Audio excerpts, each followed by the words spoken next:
Boa noite, professor Rafael. Meu nome é Elisângela, eu sou do polo da cidade de Caratinga. A questão número 1, na letra A, pediu para descrever brevemente o cenário da pandemia no meu município. A cidade de Caratinga, ela tem cerca de 92 mil habitantes e conta com um hospital do SUS que tem um centro de referência para Covid-19. Esse hospital tem 30 leitos equipados com respiradores mecânicos e ainda de acordo com a Secretaria Municipal de Saúde, o município está com 220 casos de Covid confirmado e 7 óbitos. Foi decretado estado de calamidade pública e apenas serviços listados como essenciais no decreto municipal estão em funcionamento no município. Basicamente, o comércio está todo fechado, a cidade está toda parada, apenas supermercado, farmácia e restaurante aberto com algumas regras específicas. A letra B pediu para propor uma celebração de um contrato administrativo para garantia de direito social à saúde. Então, aí o objeto que eu propus foi a aquisição de camas hospitalares para atender o centro de referência do SUS no Hospital Irmã Denise do município de Caratinga. Aí a questão número 2 pergunta se o contrato administrativo proposto na questão 1, ele poderá ser alterado no contexto da pandemia. Então, assim, a Lei 8.666, que é a lei que rege os contratos administrativos, no artigo 37, ela é bem clara quando ela diz que a administração pública, seja ela direta ou indireta, em qualquer esfera municipal, estadual ou federal, ela deve obedecer os princípios da legalidade, da moralidade, da publicidade, da impessoalidade e da eficiência. E ainda no inciso 21 do artigo fala que toda contratação ela deve ser precedida de licitação e que os contratos decorrentes eles devem se vincular às propostas ofertadas e que qualquer mudança proposta no edital configura ofensa às regras de licitação.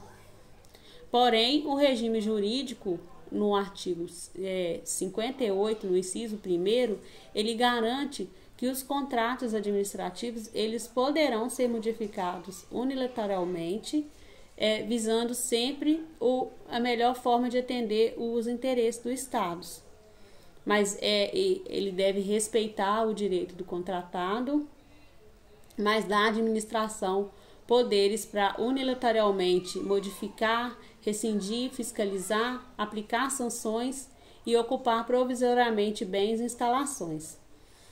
Então, analisando o contexto da pandemia, foi feito o contrato para aquisição de camas hospitalares para compor a ala do SUS no Hospital Irmã Denise, né?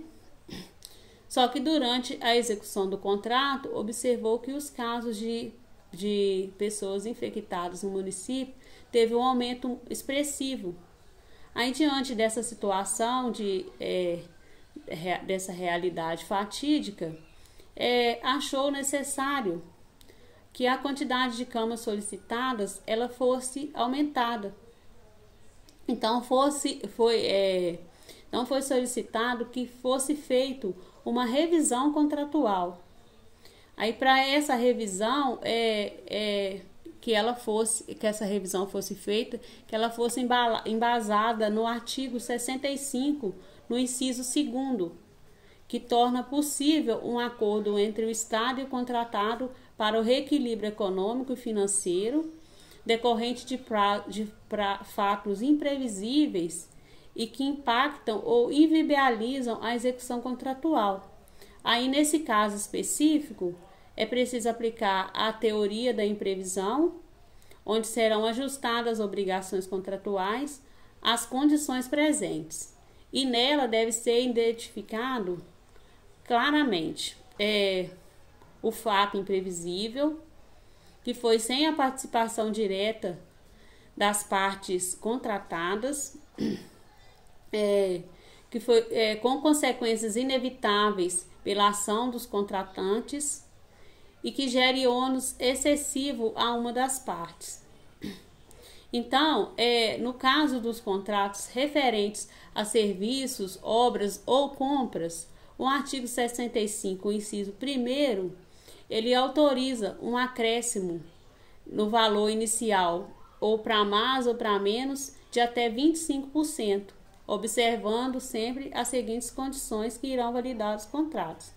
Aí, primeiro, deve-se fazer uma justificativa prévia, informando sobre o fato sobreveniente imprevisível.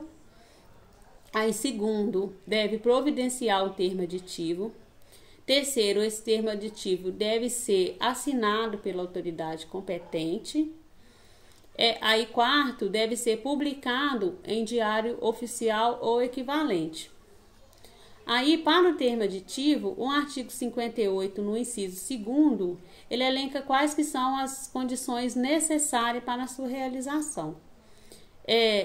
O contrato ele tem que estar vigente, deve ter uma prévia justificativa, deve ter uma prévia autorização, manter as cláusulas acordadas anteriormente e ser feita a sua publicação em meio oficial.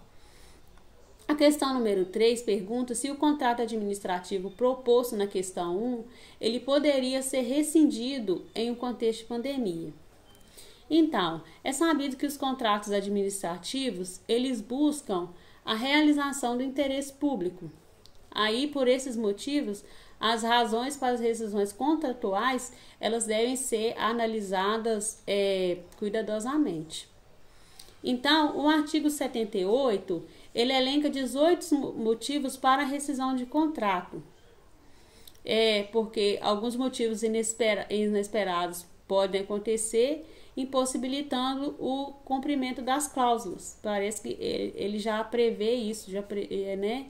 Então, especificamente o inciso 17, ele preconiza que no caso de houver a ocorrência de caso fortuito ou de força maior, regularmente comprovada, impeditiva da execução do processo, esse contrato ele pode ser rescindido, né? Então, suponhamos que a contratada para fornecer as camas hospitalares, ela teve problema com a logística.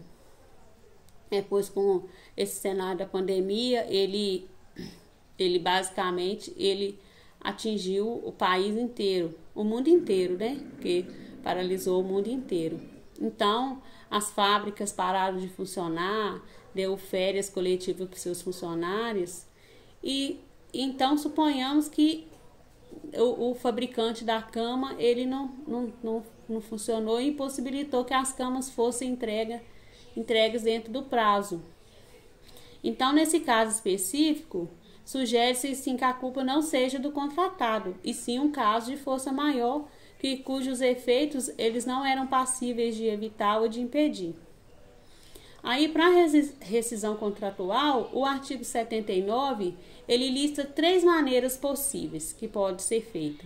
Ele pode ser feita por rescisão unilateral, pode ser feito por rescisão amigável ou pode ser feito por rescisão judicial. Mas qualquer que seja a forma de rescisão, ela precisa de ser da formalização no ato da rescisão devidamente motivado, respeito ao contraditório e à ampla de defesa dos interessados.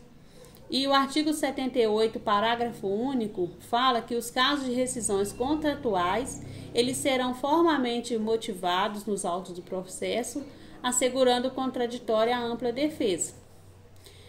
Ainda de acordo com o artigo 79, parágrafo 2º, no caso de rescisão sem a culpa do contratado e com base no inciso 17 do artigo 78, o contratado ele poderá ser ressarcido dos prejuízos sofridos e ainda ele terá direito à devolução da garantia, pagamentos devidos pela execução do contrato até a data da rescisão e o pagamento do custo da desmobilização.